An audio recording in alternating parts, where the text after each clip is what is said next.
Welcome to this deep dive. We've designed this for you, the learner, someone who wants to get right to the core of a topic quickly but deeply and really wants those aha moments without feeling totally swamped. Yeah, getting straight to the good stuff. Exactly. And today, we're diving into something really personal, but also like universal tears. Years. We're going beyond just seeing crying as sadness or, weakness. We want to explore if there's something more profound there, maybe even a strength. It's interesting, isn't it, how fast we can just tense up, even just thinking about crime. Oh, totally. That tightness in your Right. throat, maybe, Right. or just wanting to hold it all back. It can feel almost, instinctive, Yeah. even if you're completely by yourself. It's so true. It's like there's this little voice inside, even with no one around, saying, nope, stay strong, don't let go. Yeah. I definitely remember the last time I felt that welling up, and bam, immediate internal shutdown. Like, no, not now. Right. And you have to wonder, what are we actually stopping when we do that? What's behind that reaction? Yeah, what is that? Well, it brings up all these unspoken rules we absorb, doesn't it? About crying. Oh, yeah, the cultural stuff. Exactly. Society bombards us with messages, man up, or that subtle idea that women's tears might be manipulative. Right. We're basically told again and again that showing this particular emotion makes you seem less capable somehow. You see it everywhere, even just how we talk about it. Call someone too emotional if they cry easily. And even in close relationships, sometimes tears create awkwardness instead of bringing people closer. Discomfort. Yeah, that distance, it makes you step back and think, well, what if we've got it wrong? What if these assumptions are just off? What if tears, the very thing we try so hard to push down, aren't weakness at all? What if there's something really fundamental, maybe even powerful? Okay, I like that. Let's explore that. This idea of tears carrying a message. The thinking we've looked at suggests they tell us something important about what matters deep down, maybe our longings, our hurts. Right. And if you push them away, you're essentially ignoring a pretty vital signal from yourself. Makes sense. And it's not just a mental thing, is it? Think about your body when you resist. That tight throat you mentioned, or tense shoulders. Yeah. Maybe your breathing gets shallow. Yeah, definitely felt that.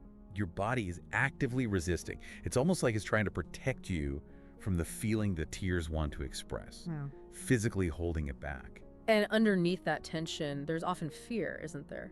Usually, yeah. Fear of losing control, maybe? Yeah. Or what other people might think. Or just facing the pain itself. Exactly. Fear of confronting whatever is actually surfacing. But the paradox is fighting it makes it worse sometimes. Oh, absolutely. Yeah. The harder you try to hold that lid down, the more intense the pressure feels inside. Yeah. Like trying to cap a boiling pot, Yeah. Yeah. So the idea of just allowing them, letting tears come, it feels almost rebellious It can. to just let them flow without that inner critic jumping in, thinking of them as like a doorway to something more authentic that feels powerful. And it helps to remember, not all tears are the same, physiologically speaking. They're different types. Yeah, you've got your basal tears just keeping things lubricated. Reflex tears, like when you get dust in your eye. Okay. But then there are emotional tears. And what's fascinating is they actually have a different chemical makeup, unique hormones, proteins. Really? Yeah, which strongly suggest they have a specific job to do in processing our experiences. Yeah. Maybe helping us release stuff or heal emotionally. Wow, that biological difference is really compelling. It makes them seem less like a random byproduct and more like they're actively doing something. Exactly, they're part of a process. So that moment, you feel that prickle behind the eyes, that Yeah. familiar feeling. And instead of shutting down, you just acknowledge it. Say to yourself, okay, I see this. I feel this. You're allowed. Yeah. And it's interesting how just that simple acceptance can start to unravel the resistance. In Gestalt therapy, which is all about awareness in the here and now, Right. we talk about making contact with yourself. Feeding tears is like breaking that contact, disconnecting from your own experience. Okay. Whereas allowing them, that starts to rebuild the connection. It opens up space for something new, maybe a new understanding. So the first step really is just noticing, Absolutely. Awareness. becoming aware of those stories we carry about crying, and maybe figuring out whose voices those are, the ones we've internalized. Precisely. Because once you're aware, you have a choice. You can see the conditioning and start to ask, is this actually true for me now? Okay, so let's bring it right back into the moment. That specific feeling, the urge to cry, starting up, we know the cultural baggage the internal resistance, but what's actually happening, like right then and there? Well, Gestalt talks about this thing called a cycle of experience. It starts with awareness, a sensation, a feeling, then energy builds around it. And ideally, that leads to some kind of action or expression. Okay, the cycle. Tears often show up when that cycle gets stuck. Interrupted somewhere along the way, they're like a little flag saying, hey, something's unfinished here, something needs to move. And our bodies often tell us where the interruption is happening, right? Like you said, the throat. Yeah. Maybe words stuck there, or pressure in the chest, like grief. Yeah. Knots in the stomach. Exactly. Those physical spots can literally hold on to unprocessed stuff, emotions we've buried under all the shoulds and musts. Makes sense. And the tears rarely just pop up out of nowhere. Usually there's a trigger, isn't there? A memory, maybe an incomplete conversation feeling like a boundary got crossed. It's like our whole system feels a disruption and the tears are part of the body trying to get back to balance. So resisting the cry is basically stopping that natural process, breaking the connection, either with ourselves or with whatever triggered it, or maybe between our inner world and the outer one. Yeah, you're interrupting contact.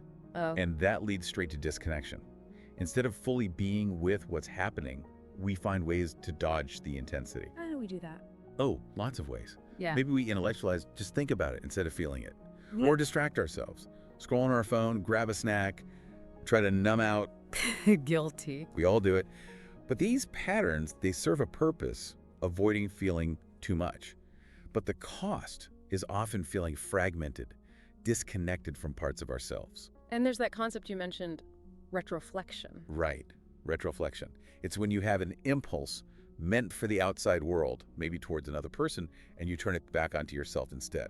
Swallowing an angry retort. Exactly, or choking back tears of sadness or frustration when you really want to express them. Okay. And that energy, that impulse, it doesn't just vanish, it gets held inside, creates tension. And over time, that can actually contribute to physical issues or emotional struggles. So resisting crying is a classic example of that, of retroflecting. It really is. You're essentially telling yourself, nope, not safe to feel this now. And that's usually based on those old fear-based stories we talked about. The I'll look weak story, or they won't like me if I cry. Yeah. I'll lose control, I'll be rejected. Those narratives, they feel incredibly true in the moment, don't they? They really do. But ultimately, they just keep us stuck in that disconnected place. Right. They stop us from having the very experience that could actually lead to release and feeling more whole. Which brings us back to the body, embodiment. Emotions aren't just thoughts floating around. They live in the body. They have physical expressions. Grief can feel heavy, like a weight in your chest. Anger might burn in your gut. Joy feels light, lifting. And tears are one of the body's ways to release that stored energy. You know, that burning feeling in your eyes might lessen, the lump in your throat softens, your breath slows down, gets deeper. It's like a physical recalibration. A reset. Kinda, yeah. But we often struggle to trust that bodily wisdom, don't we? Definitely. We want control. We value control so highly, we're wary of vulnerability, of uncertainty. But tears, they can sometimes just bypass our usual mental defenses. Awesome. They can reveal parts of ourselves we keep hidden, maybe even from ourselves, which is why it can feel so exposing, so vulnerable. And we usually see vulnerability as bad, as weakness. Right. But the perspective we're exploring flips that. Right. It reframes vulnerability not as weakness, but as a kind of courage. It's about being real with yourself, without the usual masks or pretense. Think about someone grieving, maybe. They hold it together for ages, seem strong. Then finally they break down. Yeah. That release isn't just mental. There's often a huge physical letting go of all that held tension. And afterwards, often there's this surprising relief, a sense that the load is lighter. I've seen that, felt that. Tears help move that blocked energy. They help us come back into the present moment feeling more balanced. So it's not enough to just understand this intellectually. Not really. The power is in the experience. Like that reflection exercise, thinking back to a time you wanted to cry but didn't, and really tuning in, what were the sensations, images, thoughts? Where did you feel the resistance? That takes some quiet attention.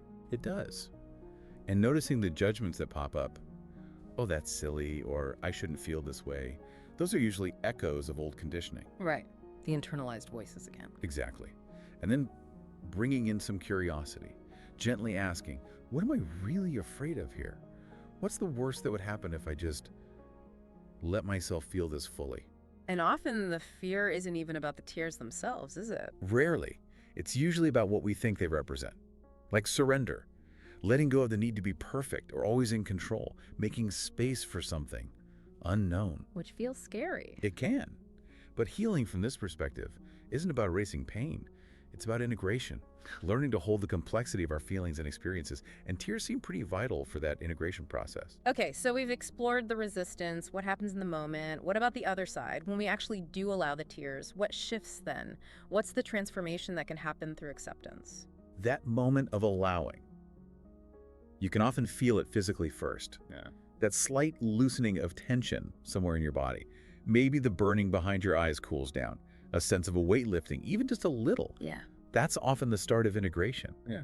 Bringing those fragmented pieces, the feeling part, the thinking part, the bodily part, back together through being present with whatever's arising. I can definitely think of times after a really full cry where there's this unexpected clarity afterwards.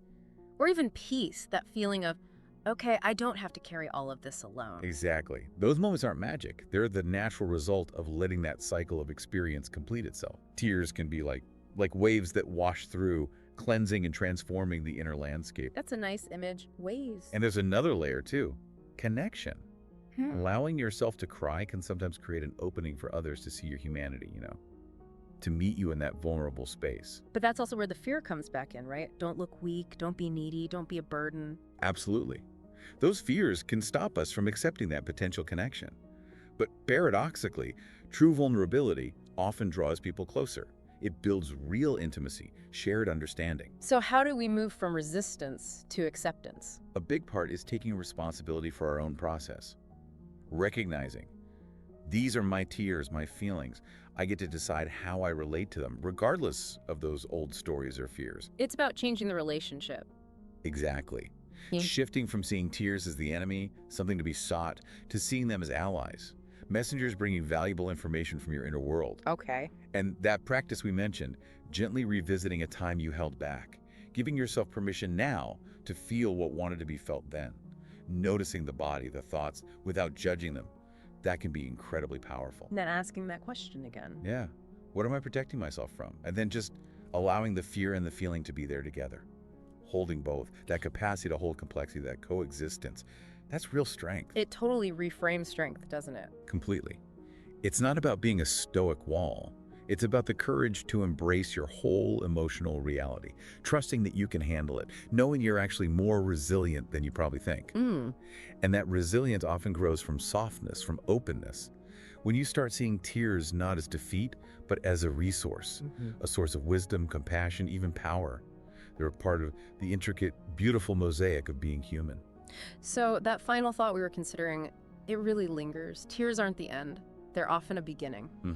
They point us towards what needs care, what needs attention within us. They remind us healing is possible. They invite us to keep exploring. It's an ongoing journey, this emotional exploration. Always. Yeah. Each tear, each feeling we allow ourselves to truly feel, potentially uncovers another layer, leads to more growth, to becoming more fully ourselves. So the question for you, the learner, after journeying through this with us, what now? Will you keep resisting?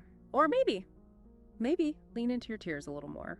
Trust their power, perhaps. Just something to consider. Thank you for taking this deep dive with us today, exploring the often misunderstood world of tears. Yeah, thanks for exploring with us. We really hope it's offered you maybe a new angle, a fresh perspective on this incredibly powerful way we express emotion.